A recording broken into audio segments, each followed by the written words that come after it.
दोस्तों, इससे पहले की वीडियो में हम लोग दिसंबर 2004 में पूछे गए प्रीवियस ईयर के सारे क्वेश्चंस को सॉल्व कर चुके हैं और आज की वीडियो में हम लोग जून 2005 में पूछे गए प्रीवियस ईयर के क्वेश्चंस को सॉल्व करेंगे। तो फ्रेंड्स, हमारा पहला क्वेश्चन है, the nun's priest's tale had its origin in.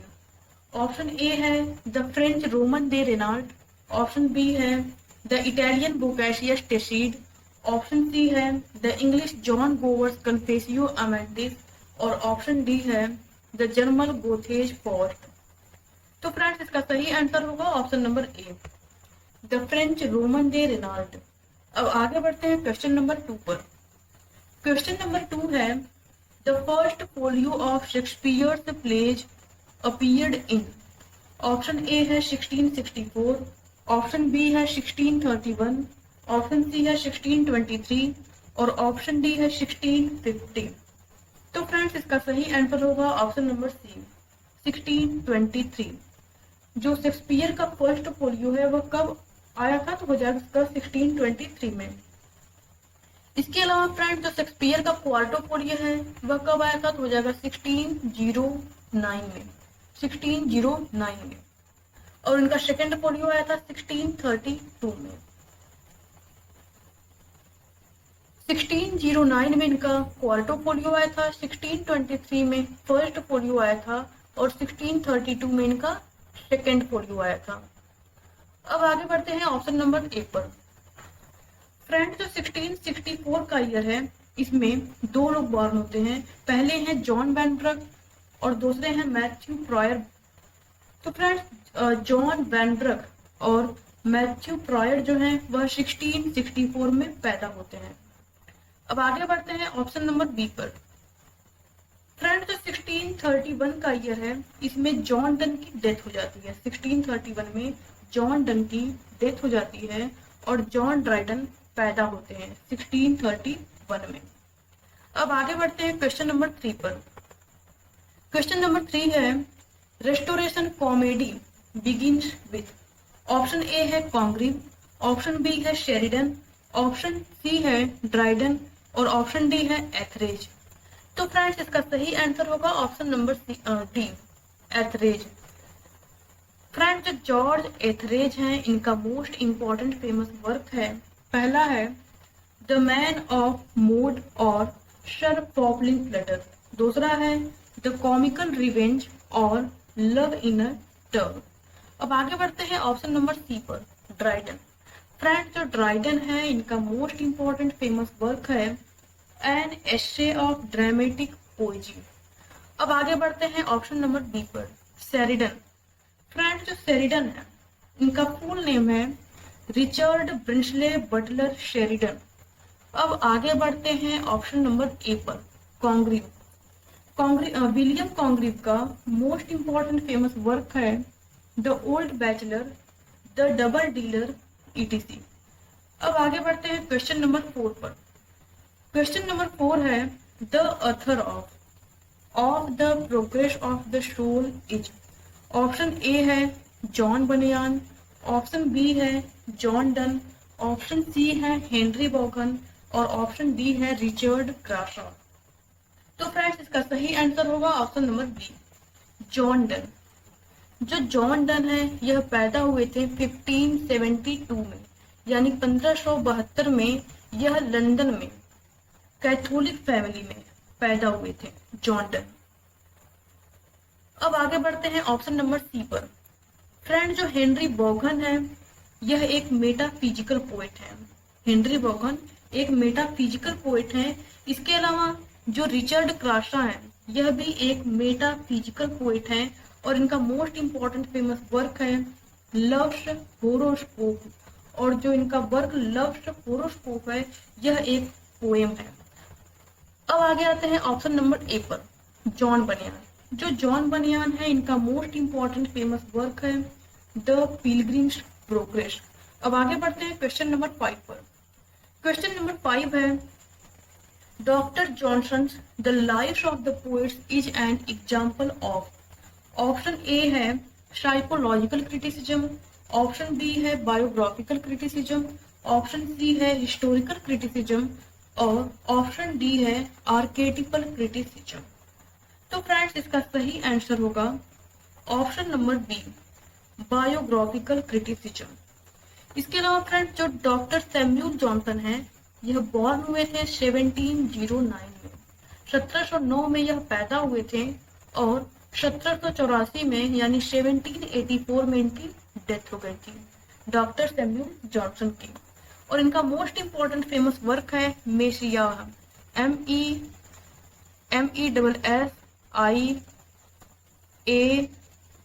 MESSIAH, Moesia, London और the vanity of human wishes.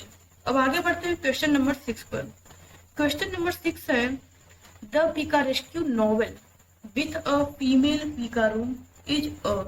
Option A है टॉम जोन्स, ऑप्शन बी है क्लैरिसा, ऑप्शन सी है मॉल फ्लैंडर्स और ऑप्शन डी है Amelia. तो friends इसका सही answer होगा option number C, Moll Flanders. अब आगे बढ़ते हैं ऑप्शन नंबर ए पर, टॉम जोन्स। फ्रेंड्स जो टॉम जोन्स है यह पब्लिश हुआ था 1749 में, 1749 में यह पब्लिश हुआ था और यह हेनरी फील्डिंग का वर्क है, हेनरी फील्डिंग का यह वर्क है। और जो हेनरी फील्डिंग है इनका पेन नेम है कैप्टन हरक्यूल्स विनेगर और इनके सिस्टर का नाम है सारा। हेनरी फील्डिंग के सिस्टर का नाम सारा है और सारा का मोस्ट इंपॉर्टेंट फेमस वर्क है the adventure of David simple. अब आगे बढ़ते हैं ऑप्शन नंबर बी पर, क्लैरिसा। फ्रेंड जो क्लैरिसा है, क्लैरिसा का फुल टाइटल है क्लैरिसा और the history of a young lady और यह किसका वर्क है? तो हो जाएगा सैम्यूल रिचर्डसन का, यह सैम्यूल रिचर्डसन का वर्क है। अब आगे बढ़ते हैं option number C, Moll Flanders. Friend जो मॉल फ्लैंडर्स है यह डेनियल डीफो का वर्क है और यह एक पीका रेस्क्यू नॉवेल है जो 1722 में पब्लिश हुआ था, 1722 में यह पब्लिश हुआ था और इसका फुल टाइटल है the fortunes and misfortunes of the famous mall Flanders. अब आगे बढ़ते हैं ऑप्शन नंबर डी पर, अमेलिया। फ्रेंड जो अमेलिया है यह हेनरी फील्डिंग का वर्क है, अमेलिया। इसके अलावा अमेलिया हेनरी फील्डिंग का वर्क है और टॉम जोन्स जो है यह भी हेनरी फील्डिंग का ही वर्क है। और फ्रेंड जो हेनरी फील्डिंग है यह बॉर्न हुए थे 1707 में, 1707 में यह पैदा हुए थे हेनरी फील्डिंग और 1754 में यानी 1754 में इनकी डेथ हो गई थी। अब आगे बढ़ते हैं क्वेश्चन नंबर 7 पर। क्वेश्चन नंबर 7 है the expression ancestral voices prophesying war occurs in. Option A है कुबला खान, ऑप्शन बी है Frost at Midnight, option C है क्रिस्टाबेल और ऑप्शन डी है Rime of the Ancient Mariner. तो friends इसका सही आंसर होगा option A, Kubla Khan. Kubla Khan a vision, यह सही आंसर है।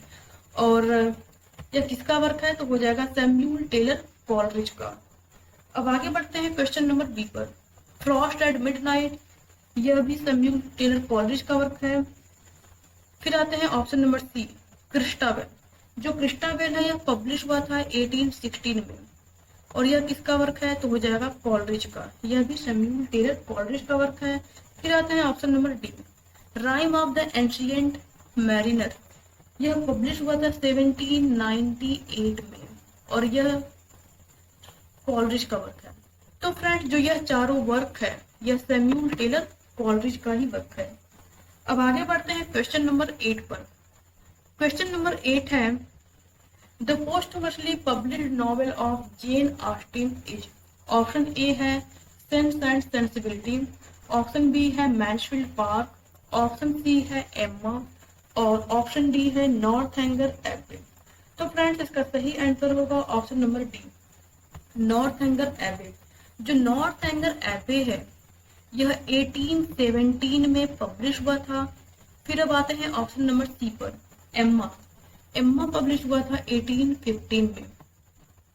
फिर आते हैं मैन्सफील्ड पार्क पर। जो मैन्सफील्ड पार्क है यह 1814 में पब्लिश हुआ था। अब आते हैं ऑप्शन नंबर ए पर। ऑप्शन नंबर ए है सेंस एंड सेंसिबिलिटी, जो पब्लिश हुआ था 1811 में। 1811 में पब्लिश हुआ था। फ्रेंड्स, जो जेन ऑस्टिन है, जेन ऑस्टिन जो है यह बॉर्न हुई थी यानी पैदा हुई थी 1775 में, 1775 में यह पैदा हुई थी और 1817 में 1817 में इनकी डेथ हो जाती है, जेन ऑस्टिन की। तो फ्रेंड्स 1817 में इनकी डेथ हो जाती है और 1817 में यानी इनकी डेथ के बाद में नॉर्थ एंड द एबे पब्लिश होता है और 1817 में इनका एक और नॉवेल पब्लिश होता है उनकी डेथ के बाद में ही, जिसका नाम है परसुएशन। अब आगे बढ़ते हैं क्वेश्चन नंबर 9 पर। क्वेश्चन नंबर 9 है Carlyle's Sartor Resartus means. Option A है Satan, story retold. Option B है the tailor retailored. Option C है आई नो नॉट वेयर और ऑप्शन डी है a set of elegant clothes. तो friends इसका सही आंसर होगा option number B, the tailor retailor. और यह पब्लिश हुआ था 1836 में, यानी 1836 में यह पब्लिश हुआ था और पहली बार यह पब्लिश हुआ था फ्रेजर्स के मैगजीन में। फ्रेजर के मैगजीन में यह पहली बार पब्लिश हुआ था, इसके बाद में यह 1836 में पब्लिश हुआ था। अब आते हैं राइटर पर। फ्रेंड्स, जो थॉमस कार्लिले हैं यह एक स्कॉटिश फिलोसफर है, थॉमस कार्लिले, और यह बॉर्न हुए थे 1795 में। 1795 में यह बॉर्न हुए थे और इनकी डेथ हुई थी 1881 में, 1881 में इनकी डेथ हुई थी। इसके अलावा फ्रेंड्स इन्होंने एक टर्म भी पॉइंट किया था जिसका नाम है डिस्मल साइंस। अब आगे बढ़ते हैं क्वेश्चन नंबर 10 पर। क्वेश्चन नंबर 10 है the character not created by Hardy is. Option A है शू ब्राइट हेड। ऑप्शन बी है बाथ सेबा एवर्डीन। ऑप्शन सी है बेट्सी ट्रॉटवुड और ऑप्शन डी है थॉमसन। तो फ्रेंड्स इसका सही आंसर होगा ऑप्शन नंबर सी, बेट्सी ट्रॉटवुड। अब आगे बढ़ते हैं ऑप्शन नंबर ए पर, शू ब्राइट हेड। फ्रेंड्स, जो शू ब्राइट हेड है यह कैरेक्टर है यह किसमें मिलता है तो हो जाएगा ज्यूड द ऑब्सक्यूर। जो ज्यूड द ऑब्सक्यूर है यह थॉमस हार्डी का नॉवेल है, उसमें यह कैरेक्टर आपको देखने को मिलेगा। फिर आगे बढ़ते हैं बाथ सेबा एवर्डीन। जो बाथ सेबा एवर्डीन है यह थॉमस हार्डी के एक नॉवेल का कैरेक्टर है जिसका नाम है उस नॉवेल का नाम है far from the madding crowd. Far from the madding crowd में यह कैरेक्टर आपको देखने को मिलेगा। आगे बढ़ते हैं ऑप्शन नंबर डी पर, थॉमसन। फ्रेंड्स, जो थॉमसन है यह कैरेक्टर आपको the return of the native में देखने को मिलेगा और यह किसका वर्क है तो हो जाएगा थॉमस हार्डी का वर्क है। The return of the native यह थॉमस हार्डी का वर्क है, इसमें आपको थॉमसन नाम का एक कैरेक्टर देखने को मिलेगा। फ्रेंड्स, बेट्सी ट्रॉटवुड है यह कैरेक्टर जो है यह आपको डेविड कॉपरफील्ड में देखने को मिलेगा और जो डेविड कॉपरफील्ड है यह किसका वर्क है तो हो जाएगा चार्ल्स डिकेंस का वर्क है, डेविड कॉपरफील्ड। अब आगे बढ़ते हैं क्वेश्चन नंबर 11 पर। क्वेश्चन नंबर 11 है the poet who described poetry as inspired mathematics is. Option A है टी.एस. इलियट। ऑप्शन बी है हॉकिंस। ऑप्शन सी है आर्कीबाल्ड मैकेस और ऑप्शन डी है एजरा पाउंड। तो फ्रेंड्स इसका सही आंसर होगा option number D, Ezra Pound. अब आते हैं ऑप्शन नंबर ए पर, टी.एस. इलियट। फ्रेंड्स, जो टी.एस. इलियट हैं इन्होंने एक टर्म कॉइन किया था जिसका नाम है ऑब्जेक्टिव कोरिलेटिव। अब आगे बढ़ते हैं ऑप्शन नंबर 2 पर। फ्रेंड्स, जो हॉकिंस हैं इन्होंने भी एक लिटरेरी टर्म कॉइन किया था जिसका नाम है इनस्केप एंड इन स्ट्रेस। अब आगे बढ़ते हैं ऑप्शन नंबर सी पर, आर्कीबाल्ड मकलीस। फ्रेंड, जो आर्कीबाल्ड मकलीस हैं यह एक अमेरिकन पोएट हैं। अब आगे बढ़ते हैं ऑप्शन नंबर डी पर, एजरा पाउंड। फ्रेंड, जो एजरा पाउंड है इनका फुल नेम है एजरा वेस्टन लूमिस पाउंड और यह भी एक अमेरिकन पोएट है। अब आगे बढ़ते हैं क्वेश्चन नंबर 12 पर। क्वेश्चन नंबर 12 है the women character who is an artist by profession in Virginia Woolf's to the light house is. Option A है लिली ब्रिस्को, ऑप्शन बी है मिसेज रैम्से, ऑप्शन सी है Mrs Dalloway और option D है Miriam. तो friends इसका सही answer होगा option number A Lily Briscoe. Friend जो वर्जीनिया वुल्फ है यह बॉर्न हुई थी यानी पैदा हुई थी 1882 में। 1882 में वर्जीनिया वुल्फ पैदा हुई थी लंदन में और 1941 में इनकी डेथ हो गई थी वर्जीनिया वुल्फ की। और फ्रेंड्स इनके फादर का नाम था लेस्ली स्टीफन इनके फादर का नाम था और जूलिया स्टीफन इनके मदर का नाम था और इनके हस्बैंड का नाम था लियोनार्ड वुल्फ इनके हस्बैंड का नाम था। और फ्रेंड जो वर्जीनिया वुल्फ है इनका निक नेम था गोट, GOAT गोट। यह वर्जीनिया वुल्फ का निक नेम था। अब आगे बढ़ते हैं क्वेश्चन नंबर 13 पर। क्वेश्चन नंबर 13 है the poet who said my poems are not about violence but vitality is. Option A है फिलिप लार्किन, ऑप्शन बी है टेड ह्यूक्स, ऑप्शन सी है CD लेविस और ऑप्शन डी है Thom Gunn. तो friends इसका सही answer होगा option number B Ted Hughes. Friends जो टेड ह्यूक्स है इनका मोस्ट इंपॉर्टेंट फेमस वर्क है the hawk in the rain, the price of a bride etc। अब आगे बढ़ते हैं ऑप्शन नंबर ए पर फिलिप लार्किन। फ्रेंड जो फिलिप लार्किन है इनका मोस्ट इंपॉर्टेंट फेमस वर्क है the north ship, a girl in winter etc। अब आगे बढ़ते हैं ऑप्शन नंबर सी पर CD लेविस। फ्रेंड्स जो CD लेविस है इनका फुल नेम है क्लाइव स्टेपल लेविस इनका फुल नेम है।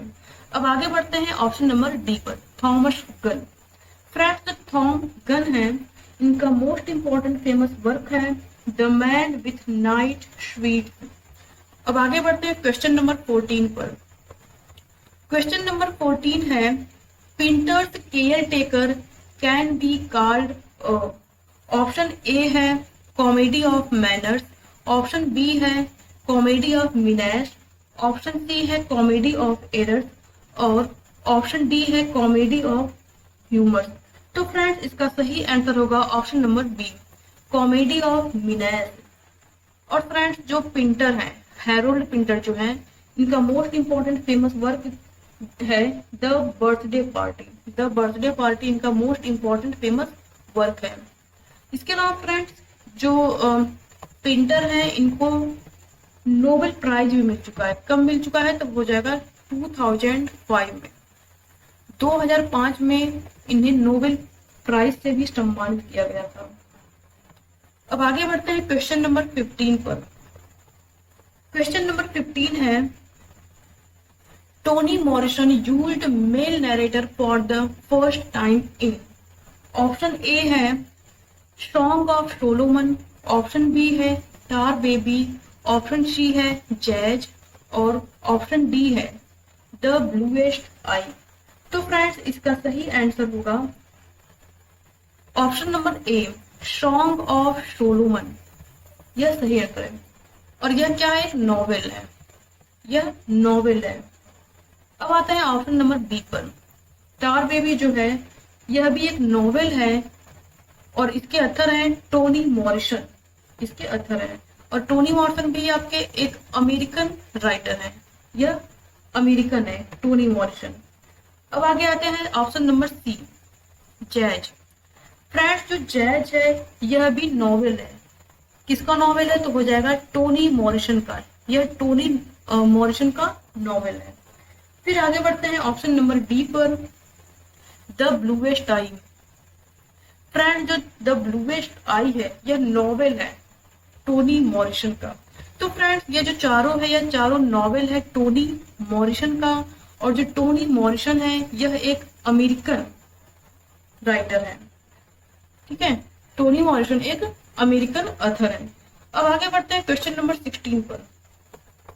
क्वेश्चन नंबर 16 है the author of the hungry tide is. Option A है विक्रम सेठ, ऑप्शन बी है शोभा दे, ऑप्शन सी है अमिताभ घोष और ऑप्शन डी है उपमन्यु चटर्जी। तो फ्रेंड्स इसका सही आंसर होगा option number C, Amitav Ghosh. जो द हंग्री टाइड वर्क है यह किसका वर्क है, तो हो जाएगा अमिताभ घोष का वर्क है। इसके अलावा फ्रेंड्स जो अमिताभ घोष है इनका मोस्ट इंपॉर्टेंट फेमस वर्क है the shadow lines, the shadow lines. अब आगे बढ़ते हैं ऑप्शन नंबर ए पर। ऑप्शन नंबर ए है विक्रम सेठ। फ्रेंड्स जो विक्रम सेठ हैं इन्हें साहित्य अकादमी अवार्ड से इन्हें सम्मानित किया गया था 1988 में, यानी 1988 में इन्हें साहित्य अकादमी अवार्ड से भी सम्मानित किया गया था। अब आते हैं ऑप्शन नंबर बी पर, शोभा दे। फ्रेंड्स जो शोभा दे हैं इन्हें जैकी कॉलिंस ऑफ इंडिया भी कहा जाता है, यानी कि इन्हें जैकी कॉलिंस के नाम से भी जाना जाता है शोभा दे को। अब आगे बढ़ते हैं option number D, Upamanyu Chatterjee. Friend जो उपमन्यु चटर्जी हैं इनका मोस्ट इंपॉर्टेंट फेमस वर्क है द लास्ट बर्डन। अब आगे बढ़ते हैं क्वेश्चन नंबर 17 पर। क्वेश्चन नंबर 17 है the soul of tragedy according to Aristotle is. Option A है थॉट, ऑप्शन बी है कैरेक्टर, ऑप्शन सी है प्लॉट और ऑप्शन डी है स्पेक्टेकल। तो फ्रेंड्स इसका सही आंसर होगा ऑप्शन नंबर सी, प्लॉट। अब आगे बढ़ते हैं क्वेश्चन नंबर 18 पर। क्वेश्चन नंबर 18 है the discussion of fabula sujet occurs in. Option A है न्यू क्रिटिसिज्म, ऑप्शन बी है डीकंस्ट्रक्शन, ऑप्शन सी है स्ट्रक्चरलिज्म और ऑप्शन डी है फॉर्मलिज्म। तो फ्रेंड्स इसका सही आंसर होगा ऑप्शन नंबर डी, फॉर्मलिज्म। अब आगे बढ़ते हैं ऑप्शन नंबर ए पर, new criticism. New criticism associated है आई.ए. रिचर्ड्स से, आई.ए. रिचर्ड्स से यह एसोसिएटेड है न्यू क्रिटिसिज्म। अब आगे बढ़ते हैं option number B, deconstruction. Friend जो डीकंस्ट्रक्शन है यह किससे एसोसिएटेड है, तो हो जाएगा डेरिडा से, यह डेरिडा से एसोसिएटेड है। अब आगे बढ़ते हैं ऑप्शन नंबर सी पर, स्ट्रक्चरलिज्म। फ्रेंड जो स्ट्रक्चरलिज्म है यह फर्डिनांड दे सैजुरे से एसोसिएटेड है, फर्डिनांड दे सैजुरे से यह एसोसिएटेड है। अब आगे बढ़ते हैं क्वेश्चन नंबर 19 की तरफ। क्वेश्चन नंबर 19 है united we stand divided we fall is an example of. Option A है एंटीथेसिस, ऑप्शन बी है बाथोस, ऑप्शन सी है टोटोलॉजी और ऑप्शन डी है लिटोट्स। तो फ्रेंड्स इसका सही आंसर होगा ऑप्शन नंबर ए, एंटीथेसिस। अब आगे बढ़ते हैं क्वेश्चन नंबर 22 की तरफ, सॉरी अब आगे बढ़ते हैं क्वेश्चन नंबर 20 की तरफ। क्वेश्चन नंबर 20 है a metre in which an unaccented syllable precedes the assented is called। Option A है एनापेस्टिक, ऑप्शन बी है डैक्टिलिक, ऑप्शन सी है कैटालेक्टिक और ऑप्शन डी है आइएम्बिक। तो फ्रेंड्स इसका सही आंसर होगा ऑप्शन नंबर डी, आइएम्बिक। अब आगे बढ़ते हैं क्वेश्चन नंबर 21 की तरफ। क्वेश्चन नंबर 21 है choose the correct chronological sequence. Friends यहाँ पे क्रोनोलॉजी को करेक्ट करना है, तो इसमें आपका ऑप्शन नंबर डी सही हो जाएगा, क्योंकि जो सेंस एंड सेंसिबिलिटी है ऑप्शन नंबर डी सही हो जाएगा, क्योंकि जो सेंस एंड सेंसिबिलिटी है वह आया था आपका 1811 में, 1811 में यह पब्लिश हुआ था। इसके अलावा जो प्राइड एंड प्रेजुडिस है यह पब्लिश हुआ था 1813 में, 1813 में यह पब्लिश हुआ था। फिर आता है आपका मैनसफील्ड पार्क। जो मैनसफील्ड पार्क है यह 1814 में पब्लिश हुआ था, मैनसफील्ड पार्क। अब बचता है आपका नॉर्थएंगर एबे। तो फ्रेंड जो नॉर्थएंगर एबे है यह जेन ऑस्टिन की डेथ के बाद में पब्लिश होता है 1817 में, और 1817 में ही जो जेन ऑस्टिन है इनकी डेथ भी हो जाती है। अब आगे बढ़ते हैं क्वेश्चन नंबर 22 की तरफ। क्वेश्चन नंबर 22 है शेक्सपियर क्रिटिसिज्म बाय। तो फ्रेंड्स इसमें आपको छांटना है क्रोनोलॉजी, तो इसका सही आंसर हो जाएगा option number B. Option number B इसका सही आंसर है। ब्रैडली, स्पर्गन और टी.एस. इलियट, स्टीफन ग्रीनब्लैट, ये सही आंसर है। अब आगे बढ़ते हैं क्वेश्चन नंबर 23 की तरफ। क्वेश्चन नंबर 23 है, इसमें भी क्रोनोलॉजी सीक्वेंस करेक्ट करना है, तो इसमें आपका सही आंसर हो जाएगा ऑप्शन नंबर बी, पहले ऑक्सफोर्ड। अब आगे बढ़ते हैं क्वेश्चन नंबर 24 की तरफ। क्वेश्चन नंबर 24 है, इसमें भी आप लोगों को क्रोनोलॉजी ही करेक्ट करना है, तो इसका ऑप्शन ए सही हो जाएगा। ऑप्शन ए सही है इसमें। क्लोजेस्ट ड्रामा, फिर एपिक थिएटर, फिर थिएटर ऑफ द एब्सर्ड, फिर आपका आता है पोर्टेबल थिएटर। अब आगे बढ़ते हैं क्वेश्चन नंबर 25 की तरफ। क्वेश्चन नंबर 25 है, सॉरी इसमें भी क्रोनोलॉजी सीक्वेंस ही आपको चूज करना है। क्वेश्चन नंबर 25 जो है इसमें भी क्रोनोलॉजी ही देखना है, तो इसमें आपका ऑप्शन नंबर सी सही हो जाएगा। पहले थॉमस कीट, फिर मार्लो, फिर थॉमस नॉस, फिर बेन जॉनसन। जो थॉमस कीट हैं यह बॉर्न होते हैं यानी पैदा होते हैं 1558 में, 1558 में यह पैदा होते हैं थॉमस कीट। इसके बाद आते हैं मार्लो। जो मार्लो है यह आपके 1564 में पैदा होते हैं, 1564। फिर आते हैं थॉमस नॉस, यह 1558 है। थॉमस कीट 1558 है। फिर आते हैं थॉमस नॉस। जो थॉमस नॉस है यह पैदा होते हैं 1567 में, 1567 में यह पैदा होते हैं। फिर आते हैं बेन जॉनसन। जो बेन जॉनसन है यह पैदा होते हैं 1572 में, 1572 में यह पैदा होते हैं बेन जॉनसन। तो फ्रेंड्स आज के लिए बस इतना ही, मिलते हैं नेक्स्ट वीडियो में। Thank you so much. तब तक के लिए keep learning and keep watching.